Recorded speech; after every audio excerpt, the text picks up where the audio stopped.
So I'm lucky enough, so I'm Indigenous myself, and I'm lucky enough to work for Oahas. I just got hired back in July.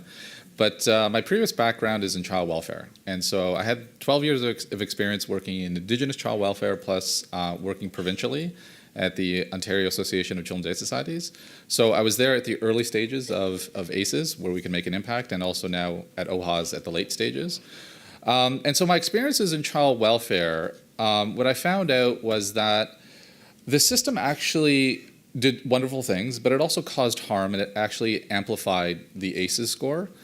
And so the agencies that I was lucky enough to work with, the ones where they identified that the system was causing harm, they changed the system, and they tried to be more helpful. So in one example, an agency realized that they were only looking at short-term issues, and they were doing apprehensions, bringing children into care based on short-term risks. But when they actually look at the totality and they looked at ACEs, they realized that they were causing harm. And so where there was a structural issue with a family around caregiver, capacity issues, they actually made it really difficult to bring a child into care. And what they did is they applied resources to do admission prevention, and they reduced their Indigenous number of children in care from 50 to 4. Based on that approach. So they sort of reinvented their child welfare system, but they took a lot of risks that they weren't, I guess not all staff were comfortable with, and so they sort of changed the system by taking on more risks, so they didn't bring the child into the system. Their workers were basically saying, you're causing risk to the family, we need to bring this children into care. And these agencies decided, no, it's better to keep the children in the community, provide resources to the families, and so they took the risk that the child was safer in the community. And so that's what they did on one hand. Now, another agency, the way they reduced the number of children in care in terms of providing support, what they looked at the modeling was they had a child in their care that died through a suicide. And when they analyzed the case, they realized that the child was getting access to all sorts of services in terms of psychological and all the case management and all the good stuff. And everybody was compliant, and so the child was being seen and had a foster parent. But what was missing in the child's life was a connection to family and community. And so they analyzed that situation, and so the child was thriving in the professional world and hit all the compliance metrics, but wasn't thriving in the connection to family and culture and community.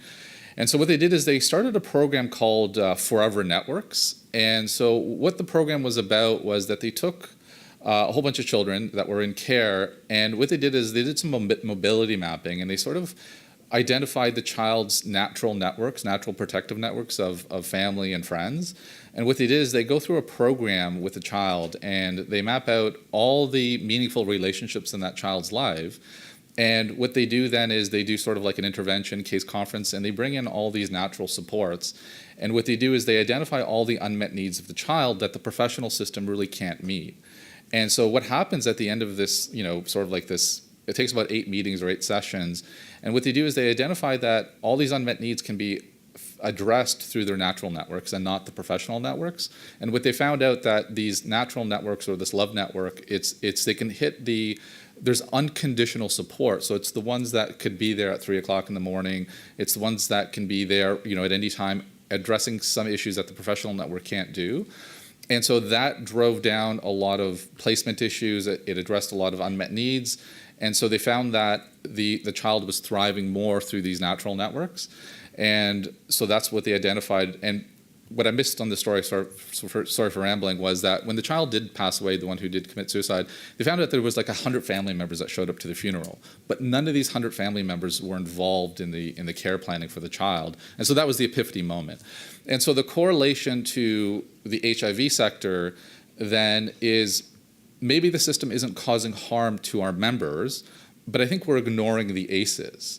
And so I think there's a reliance on the professional network to solve everything around somebody who's involved with HIV at risk or whether has HIV. And the issue then is at Oahas, what we're going to try to do is sort of bring this forever network concept to this sector. And so we will do referrals to the professional network, but what's missing, because I know for myself being here, if I didn't get kindness or love, I wouldn't be here. So I've tapped into the professional market. I've done counseling and all this other stuff. But without love, life is not enjoyable. There's no motivation. It's a struggle. And so at Oahas, what we're going to try to do is bring this Forever Network concept and work with our community so that they are going through this program, that they're integrated with their friends and family, their community, and that should then probably have a positive effect on the professional network in terms of engagement, in medical adherence, and there should be hopefully a correlation that we could see better outcomes in the professional network. But we know the professional network should be like a brief service, and it should be it's not sustainable right now. And so right now there's no resources going to this forever network concept. And so that's sort of what we want to do with Oahas. And I think that's it.